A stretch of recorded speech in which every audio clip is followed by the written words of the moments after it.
Hello and welcome. I'm Dr. Zachariah Renfro, and today we're going to talk about 14th century nominalism. I call this 14th century nominalism, but we actually talk about a couple of people who aren't like strictly nominalists. This is kind of the beginning of what we might call Moderna or early modern period. And this is the point where we start to see philosophy moving away from Aristotle and Plato and moving into a more scientific basis, which is kind of the view of nominalism. We'll talk about Roger Bacon, William of Ockham, Marsilius of Padua, and Jean Buridan, and we see at the bottom artwork that I could find of them: Bacon, Ockham, Padua, and Buridan. And the goal of this is to really see how the medieval period is really starting to change. We're really starting to move away from a lot of reinterpreting scripture through the lens of Aristotle to doing philosophy proper. We also have kind of the cementing of what we might call the modern university system. We'll see some names of universities as we go through that you might recognize. So it does represent a very big change in the world and in the period of philosophy. This, of course, is just a very brief overview. I really encourage you, if anything I talk about here is interesting, that you do more research and really analyze it with, a joy and curiosity in your heart. Due to time constraints, this is just going to be a very, very quick overview. This is what we're going to cover. So, first, let's talk about nominalism. With nominalism, and we talk about it now, but we do see a couple of different ancient philosophers that held a view similar to this, but it really gets cemented with Occam, right? And what nominalism is the rejection of what you might call Platonic universals or, Aristotle's abstract entities, right? So it rejects the idea that like there could be a perfect form. Let's use Platonism as an example. We've talked about it quite a bit over the course of this course. Here I've got a cup. This is full of coffee. Coffee. Plato would say that there exists a perfect form of a cup, like a perfect idea of a cup from which we draw all of our ideas of cups, right? And we use this we connect with this higher form via a type of illumination, right? We learned about that with Augustine. We connect via a type of illumination, and that's how we get knowledge. Now, the nominalists reject that idea. They say, well, yeah, of course, there's patterns or whatever, but there are no universals. There's not a higher form of a cup. There just exists this particular cup and that cup, and you've probably got a cup, right? All these cups just exist, but there's not like a rule of cups or a form of cupness from which they all draw. And that is a big change. And for many medieval thinkers, it seems like that idea goes against what they understand of theology, because we got to remember theology, starting at about the time of Augustine, starts really leaning heavily into Neoplatonic ideals and Aristotelian ideals, right? So these kind of ideas of these universals are really ingrained in Christian thought, and nominalism, it seems like it's a rejection of that. And if you're rejecting an idea of a universal form, well, what does that say about God and God's ideas, right? And that's something that, we'll perhaps touch on a little bit during this. So we start with Roger Bacon. He is included in this because he starts working, and we've talked quite a bit about education reform throughout this, right? But he really wants to reform the way that science is done, right? He believes he's promoting an early form of the scientific method and says that, if you want to come to a scientific discovery, you got to research first and then do scientific analysis. Whereas prior to that, science had been done using analysis first and then research second. So, and there was a phrase, knowledge comes to the quiet mind or whatever. And that to Bacon seems a bit backwards, right? If I'm trying to figure out why it rains, well, wouldn't it make sense if I studied the weather a little bit before I started pontificating, right? Because if you start with your analysis, well, then when it comes time to do your research, you're only going to research based off of what you've analyzed, what you've kind of come up with in your mind. And he does present some of his ideas to the Pope and argues that science is a moral activity, right? If you're studying science, you're performing an activity that is moral and is going to bring you closer to God and to this higher purpose. He argued there were four main causes of ignorance, and if you've taken Philosophy 110, then these will sound familiar.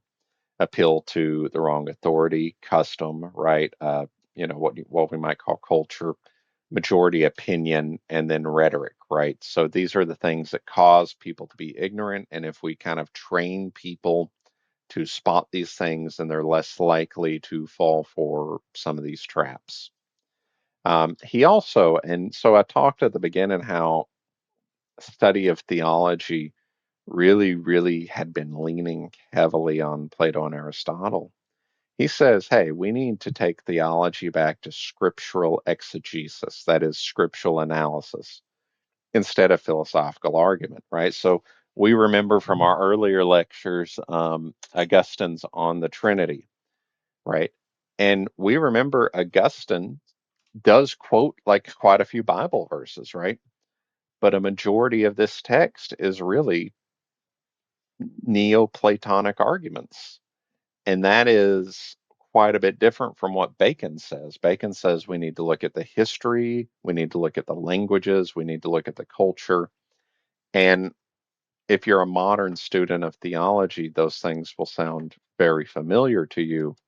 But we got to remember we had about 1,200 years leading up to this, well, really about 1,000 years leading up to this, where that wasn't the case, where theology was done through philosophy.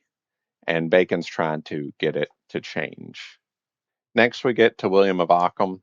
If you've never taken, medieval philosophy before, you've probably heard of Ockham, right? Most of us have heard of Augustine, we've heard of Aquinas, and now we've heard of Occam. And we've probably heard of Occam through the idea of Occam's razor, which is covered in most lower level philosophy courses as well as courses in like persuasive writing and all that. Occam was born in England, studied at Oxford, but he was never able to attain the title of master or doctor.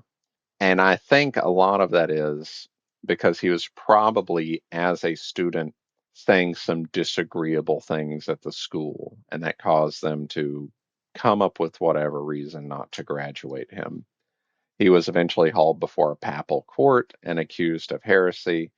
And, my assessment, because his headmaster at Oxford is actually the one that took him in front of the Pope. My assessment is that whatever he was saying in school was probably the reason why I didn't graduate. So Occam seems to have not learned the most important lesson of college, which is save your craziness till after you graduate, right? Don't come right out the gate being crazy. Do what your professors want you to do and then be crazy after that, right? Occam really made great strides in nominalism and and logic as well as a few other things. He came up with the idea of Occam's razor. If there are many arguments presented, the simplest one's usually the best. And this is something that we've probably seen. Occam, interesting guy, definitely worth your time studying. As well as just some of the drama in his life, I think is kind of interesting because when we study philosophers, there are a lot of philosophers that live very boring lives. So whenever you get the chance to learn about someone who had a little bit of drama, well, hey, That's a bit more interesting, isn't it? Next, we've got Marsilius of Padua. He was a rector and a lecturer at Paris. The official records aren't super clear, but we know he was at University of Paris. He wrote his most famous work is called Defensor Pacis, or Defender of Peace, and he uses scripture and logic to argue for an early version of the separation of church and state. He felt that Christ's teachings did not advocate for a Christian government, because God's kingdom is in heaven, not on earth. And he argues for this very early version of separation of church and state. He also argues that, government's meant to provide for people and help them reach, fulfillment in their lives. And the sovereignty of a nation comes from the people, either via a republic or a democracy or something like that. He wrote a lot of very interesting things, and he's one of those thinkers that I wish, got more appreciation, but, that's just the way it is, right? Then we've got Jean Buridan, the Frenchman. He also taught and trained at University of Paris, and he mostly avoids theological controversies, but he did denounce Ockham. He didn't want to dive into Ockham's mess. But he did denounce Ockham. He focused strongly on nominalism and logic, and his writings were reprinted and studied up into the 1800s. He was a moral determinist, and this is something that we see all the way back with Plato. This idea that people, when given a choice, are always going to choose what they perceive to be the greatest good. And, he obviously isn't the first person to come up with this because, again, it goes all the way back to Plato. But he was parodied with the thought experiment of Buridan's ass. It gets his name, ass being donkey. And it goes something like this: an ass that's equally hungry and thirsty will starve to death when placed equally far from food and water because it won't be able to make a choice, right? What Buridan was saying is that, when given two equally good choices, we won't be able to make a choice until the material conditions change. It's a bit of a denial of free will, basically saying that we're, automatons and, aren't able to make a choice out, when faced with equal options. So definitely kind of interesting. If I had to pick my favorites of all these that we've talked about, I really prefer Padua. I find his writings more interesting, but they've all got some interesting stuff going on. In conclusion, we're really seeing the rise of nominalism, and eventually this leads into the modern era. This leads to the scientific revolution. This leads to the Enlightenment. And this is a big time of change. And next week in our final lecture, we'll talk more about, some of the other things happening in medieval philosophy. But this is the run up, right? Not too long from the time period when all these people are alive, we're going to see the printing press. We're going to start to see mass literacy kicking off, and it's going to be a big change. We see Padua as one of the first voices arguing against theocratic government. And like I said at the very beginning, we see the entrenchment of global education, University of Paris, Oxford, Cambridge, right?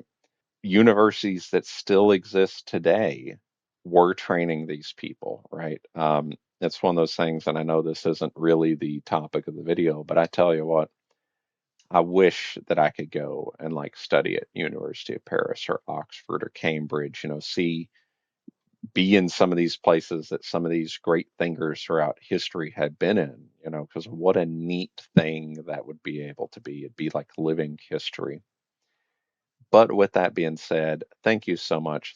Let me know what you think. If you're one of my students, I look forward to seeing you at the weekly meeting. If you're not one of my students, tell me what you think as well. I hope you enjoyed this video and have a great day. Thank you.